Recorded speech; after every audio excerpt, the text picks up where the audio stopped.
જૂનાગઢમાં રાષ્ટ્રીય સ્વતંત્રતા પર્વની ઉજવણીના ભાગરૂપે ભવ્ય હર ઘર તિરંગા યાત્રા 2024નું આયોજન કરવામાં આવ્યું હતું। જૂનાગઢ શહેરના હાડસમાં નરસિંહ મહેતા સરોવર ખાતેથી તિરંગા યાત્રાનો પ્રારંભ કરવામાં આવ્યો હતો, જ્યાં નરસિંહ મહેતા સરોવરથી શરૂ થયેલી આ યાત્રા આઝાદ ચોક, રાણકી વાવ ચોક તેમજ ડોક્ટર આંબેડકર ચોક, કાળવા ચોક થઈ સરદાર ચોક, જીમખાના ખાતે પૂર્ણ થઈ હતી। વંદે માતરમની ભાવનાને સમર્પિત આ તિરંગા યાત્રામાં અબલા વૃદ્ધ સહિત મોટી સંખ્યામાં જૂનાગઢવાસીઓ જોડાયા હતા। તેમજ હર ઘર તિરંગા અભિયાન અંતર્ગત હોમગાર્ડ, NSS, NCC, વન વિભાગ, પોલીસ, શાળા કોલેજના વિદ્યાર્થીઓ, મહાનગરપાલિકાના કર્મચારીઓ, જિલ્લા વહીવટીતંત્રના અધિકારીઓ અને કર્મચારીઓ સહિત વિવિધ સંસ્થાઓના પ્રતિનિધિઓ તેમજ નાગરિકો ઉપસ્થિત રહ્યા હતા। આ પ્રસંગે જિલ્લાના પંચાયત પ્રમુખ લીનાબેન કાનાણી, મેયર ધર્મેશભાઈ પોશિયા, ધારાસભ્ય સંજયભાઈ કુરડિયા, ડેપ્યુટી મેયર આકાશભાઈ કટારા, પૂર્વ ગૃહમંત્રી ગોવર્ધનભાઈ ઝડફિયા સહિતના મહાનુભાવો પણ ઉપસ્થિત રહ્યા હતા।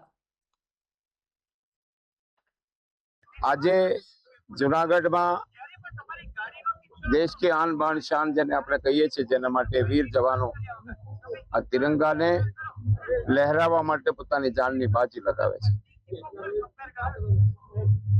એ દેશનો પ્રાણ છે અને એ રાષ્ટ્રભાવના જાગૃત થાય માટે જૂનાગઢ આજે મહાનગરમાં તિરંગાની રેલી નીકળી।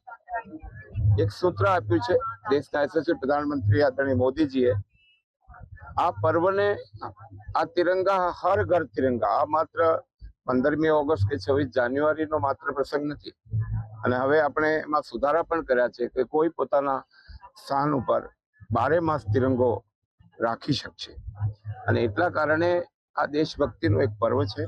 स्वतंत्रता दिवसના પૂર્વ તૈયારીના ભાગરૂપે જૂનાગઢ મહાનગરપાલિકા અને જૂનાગઢ જિલ્લા પ્રશાસન તરફથી હર ઘર તિરંગા યાત્રાનું આયોજન કરવામાં આવ્યું। આ યાત્રા નરસિંહ મહેતા તલાવથી શરૂ થઈને સરદાર ચોક સુધી ચાલી અને એમાં મોટી સંખ્યામાં શહેરજનો, વિદ્યાર્થીઓ, શાળા, સ્કૂલ, કોલેજના વિદ્યાર્થીઓ, UTC કોલેજના અભ્યર્થીઓ અને સમાજના અલગ અલગ ગ્રુપના લોકો જોડાયા અને મોટી સંખ્યામાં લગભગ 5000થી વધારે લોકો એમાં જોડાયા। હર ઘર તિરંગા યાત્રા યોજવામાં આવી। જિલ્લા કક્ષાનો કાર્યક્રમ 15 ઓગસ્ટનું કાલના દિવસે માળિયા હટીનામાં છે। જિલ્લા પ્રશાસન વતી હું આ બધાને ખૂબ ખૂબ આમંત્રણ આપું છું।